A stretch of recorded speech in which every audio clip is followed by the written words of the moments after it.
Zbarazh Castle is a fortified defense stronghold in Zbarazh built during the times of the Polish-Lithuanian Commonwealth. It dominates the crests of the Zamkova hills of Ternopil Oblast in western Ukraine next to the city's central plaza that was not in the distant past, surrounded by marshland. The castle existence has been credited to last members of the Polish Zbaraski family, Krzysztof and Jerzy Zbaraski. Evidence of the City of Zbarazh formation can be seen in the Ruthenia fortress dating back to 1211 that was positioned somewhat away from current castle. Today this is a village of Zbaraski district located in the immediate proximity of Zbarazh itself and called the village of Stary Zbarazh. At that distant time the old castle and the province was ruled by Getaminid's landlords Zbaraski. The castle is known for being the seat of the Polish aristocratic Wisniewicki family and its prominent members, most notably Jeremy Wisniewicki. Prior to 1939, the castle complex was located in its founding nation, Poland.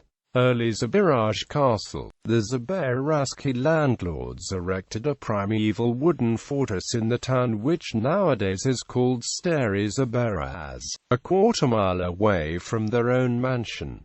Soon after it was incinerated during a skirmish with the Tatars. All the fortification's protectors, including Vasil Nesvisky, the grandson of Theodore Kaributas, were killed on the burning battleground. Another castle was constructed in the same location using the same materials, and its end was enacted in the same deadly way. It was set on fire during a nomadic attack in the year of 1589 while Janusz Zbaraski commanded the stronghold. Later in the beginning of the 17th century, his son decided to build a masonry structure in the new location, receiving guidance from Western European architects. The first blueprints were drafted by Vincenzo Scamozzi for Krzysztof Zbaraski, but the project did not gain approval. It would remain more a palace than a martial bastion. Scamozzi had envisioned his creation at first and described it in the tractate named The Idea of Universal Architecture, which he later on partially embodied into stone in the city of Zbarazh.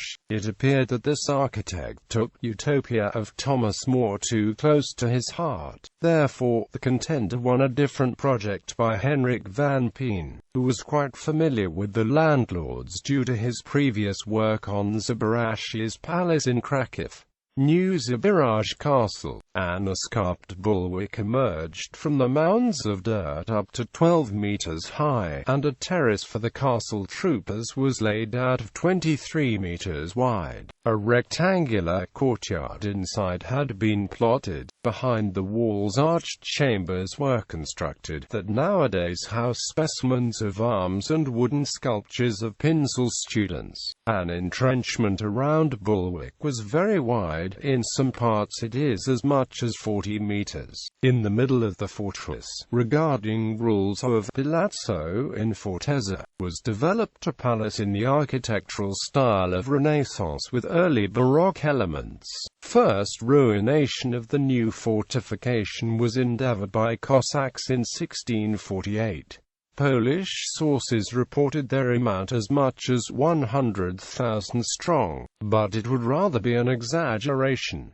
There was no business for such a ferocious army to siege a small castle. Nonetheless, the landlords became determined increasing security of the military outpost. In the year of 1649 it was improved complying to a design of architect Dubois from Lorraine. During some period of time the stronghold was vacant, but later on its ownership was transferred to the Wisniewicki family. In 1675 it was overcome and burned by Turks, and soon afterwards followed a restoration by Dmitry Wisniewicki. That was exactly a moment when castle was turned into a palace, losing its strategic military designation. Nevertheless, it did not stop Russian soldiers plundering a building in the years of 1707 to 1734.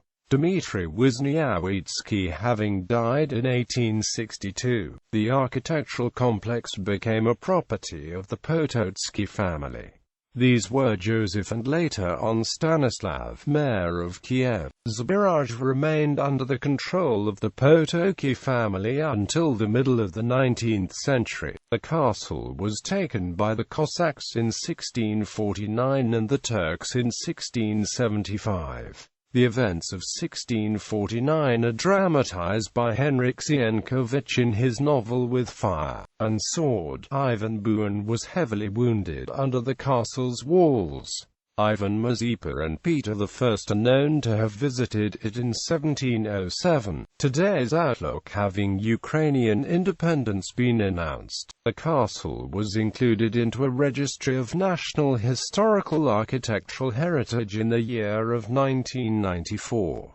The complex has a rectangular footprint, and surrounded on all sides by some marshland. This fortification demonstrated most advanced achievements of European martial fort post defense craft that included an escarped bulwarks, 4 bastions, and a moat encircling the building perimeter. Earlier, in the place of the palace, rectangular void was taken completely by the castle's yard. The palace itself has 2 stories, being masonry built with distinctive simplistic features of Renaissance era. The main entryway is emphasized by a balcony with a stone console.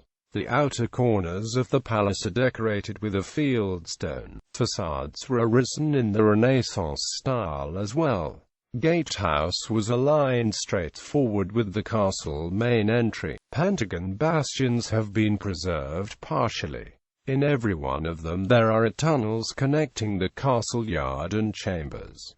An exposition halls of the castle has been housing significant collection of arts and artifacts informing tourist and visitors of Zbarazh district. History. In 1980, the church being itself an architectural heritage of the year 1755, accommodated District Museum of Natural History. It was founded as public entity by the Chief District Representative Department of Education Wojtyna Peter Denisovich. In the April 1982 it was transformed into government establishment and was serving to the needs of Ternopil Oblast's Museum of Natural History. First executive officer became Wojtyna Peter. In the year of 1989, Zbarazh District Museum of Natural History was headed by Matsy Pura Anatoly Viktorovich. Due to a transferring the churches from the state control to respectful parishes' supervision, the museum was moved into a gym that at that moment was situated in the castle. The Art Collection Foundation at a time accumulated 4,277 items of primary fund and 1,401 items of auxiliary documents and artifacts. Major contributors to the cause were organization employees as Wojtyna P. Malevich Poaudi I. Matsy Pura A. Makachuk N. The fund was enriched by materials of archaeological excavations, ancient arms, paintings and sculpture artwork, numismatic collection, retro clocks and furniture, old prints, pieces of worship, rugs and embroidery, items of everyday needs. In 1994, taking into account significant historical, architectural and creative importance of the Castle Legal Act No. 78 on February 8, 1994 ruled inception of state historic cultural preservation in the district of Zbarazh. For 8 years of existence the fund became a part of architectural complex and filled in expositions in the halls of the museum. By a resolution of the Zbarazh board meeting on December 25, 2002, all the infrastructure and museum holding were given in service to the state historic architectural preservation in the district of Zbarazh. Using materials of Art Collection Foundation were compiled primary expositions in the Zbarazh Castle Palace. These are archaeological and ethnographic exhibits, as well as Hall of Sacred Arts. State historic architectural preservation expanded and enriched the museum tradition and complemented achievements of District Museum of Natural History. Every year an exhibition was being enriched with items from State Historic Preservation Fund. Constant improving introductory tours is practiced, and control of excursions quality is being enacted as well, in accordance with the decree issued by the President on January 15,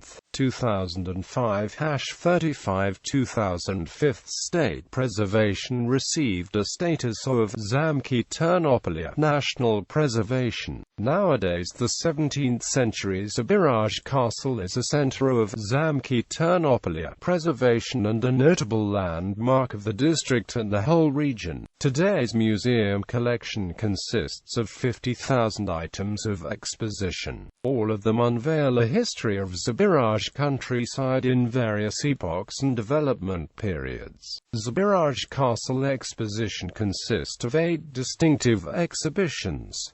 There is an overall list of them by the area of interest. Country archaeological discoveries, Ternopilian culture, ethnography, arms, wood-carved sculptures of folk artist Volodymyr Lipychuk, deity sculptures, retro furniture, numismatics and notably, sacred arts. Australia, New Zealand and Oceania Chamber of Ivan Prashka, native of Zbarazh, Galicia and Volyn embroidery, folk dress co. Ceramics of renowned master of Ukrainian art Zbarazh Livkiv, native of Zbarazh country.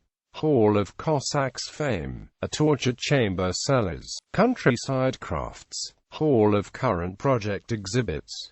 Most ancient history of Zbarazh countryside presented in archaeology. All the artifacts collected on this particular subject constituted a presentation of Paleolithic era, Bronze and Iron Age Chernyak culture, epoch of early Slavs and Kievan Rus. Most notable artifacts are shown off originating in Trypillian culture are found near the village of Bodaki, Zbarazh district. Area of interest exhibits archaeological excavations of Trypillian culture near the village of Bodaki executed by National Preservation together with St. Petersburg Institute Material Culture Russian Academy of Science, Ukrainian scientists and archaeologists. Results of the research have yielded enough material to assemble a traveling exposition of Zbarazh countryside for presentations abroad. To the date of writing this note, it visited Varna, Orleans and Tours, Granada. The Battle of Zbarazh entered into annals of Ukrainian history as one of the most patriotic stages of revolutionary war for independence. In the 1649 Zbarazh became an arena of combat struggle between Polish military and Cossack squadrons spearheaded by Bogdan Khmelnytsky. Precisely for this reason in the castle palace was created a Hall of Cossacks fame. You would find the many busts of renowned warriors. Besides those sculptures, there is a portrait picture show of Cossacks chieftains painted by Stanislav Kovalchuk, honored artist of Ukraine. Sacred Arts of Zbarazh countryside represent 3 expositions. Castle Palace 3 exposition halls house a collection of icons belonging to the period of 17th, first half of 20th century, that originate in Zbarazh district worship establishments. All the specimens of this assemblage were mindfully preserved by the employees. First category artist and storator of oil paintings Magiński Vladimir recovered most of them to the original state. Quite interesting is a property of parishes that is situated in the halls of sacred arts securities. In particular, these are lithography and old prints, ritual and church service literature, ceremonial regalia of Christian worshipping. Another feature deserving visitors' attention is an exposition of Ivan Prasko's personal belongings. Archbishop Ukrainian Greek Catholic Church of Australia, Oceania and New Zealand. Born in the city of Zbarazh, he was a minister during 1950 to 1994 period of time. Died in 2001, but his individual items were returned to his homeland with Father Michael Bedry's help and were saved in the castle repositories. In the separate exposition hall has been shown off sacred arts sculptures created by both Pencil's students as well as talented artist Antony Osinski in the middle of 18th century. The work material was a wood. Polychrome technique was taken advantage of, as well as metal leaf layering of gold and silver applied. At one point of time these sculptures decorated St. Antony's Temple, but now they have become a museum collection cynosure of the castle palace. The icons and sacred sculptures collection that were chosen out of State Historic Preservation Fund notably represented Zbarazh Castle out on a show of saved relics at St. Sophia Cathedral in Kiev transpired during April to May 2000. Ethnography and a way of life in Zbarazh countryside represented by 3 palace show halls. A rare collection of gallage and volan embroidery have been situated there. Runners and tablecloths fabricated in different techniques on homemade and factory canvases using geometrical, floral, and zoological ornamentations. Alongside in the exhibition halls there are specimens of sacred art, embroidery and gender-specific folk dress code of Zbarazh district in history. A story of most popular country craftsmanship and its evolution tells us an exhibition containing articles of everyday living that the last garter of 19th, beginning of 20th century. These are things produced with homemade canvas, figure loom, rugs, earthenware and carpenter goods, wickerwork of straw, osier, and bast. Prominent feature of Zbarazh Castle is Ukrainian honored artist Vladimir V Lipyachuk's sculpture collection. It constitutes more than 40 authorial artifacts crafted out of lime tree. Some items are represented by a plot of particular genre. Others are combined into duplets or triplets by common name or quotation. Lipyachuk's artwork is an attempt to embody characters from well-known and cherished writing of Taras Shevchenko, Ivan Franko, Lesya Ukrainka. Fans of modern Ukrainian art also demonstrate acute interest to creations of Taras Livkiv, honored artist of arts, native of the village of Mala Berezovitsia of Zbarazh district. Separate focus of attention require collection of arms that being housed in 2 castle exposition halls. It was assembled out of specimens from Stone Age era, Iron Age, epoch of early and late Middle Ages, as well as period of First World War. A torture chamber. There is a historical chamber of torture opened in Zbarazh Castle recently. In the dark and humid cellars of the fortress next to the dungeon walls now has been installed ancient devices that used to inflict suffering. All the hellish instruments have been manufactured using original blueprints. The charts were looked for in old archives. All the equipment is in working conditions. The subject of instrument of torture is a very peculiar topic. They were engaged mostly in the period of Inquisition that had been widely practiced on the territory of modern Spain, Italy, and Germany, and later on with the spreading of Catholicism in Ukraine as well. There was a decision made to show off this equipment in the cellars of Zbarazh Castle. Between the items of exposition there is a chair of which there is only 300 years passed by since last time women sat in it for suspicion in practicing an enchantment craft. Chiefly these were most of the good-looking females. The interest to this artifact is particular, but there was no one trying to sit in the seat itself though. As of this moment in the chamber of torture there are up to 10 devil's mechanisms, but the exposition has been promised to be enriched. Gallery. Castle views.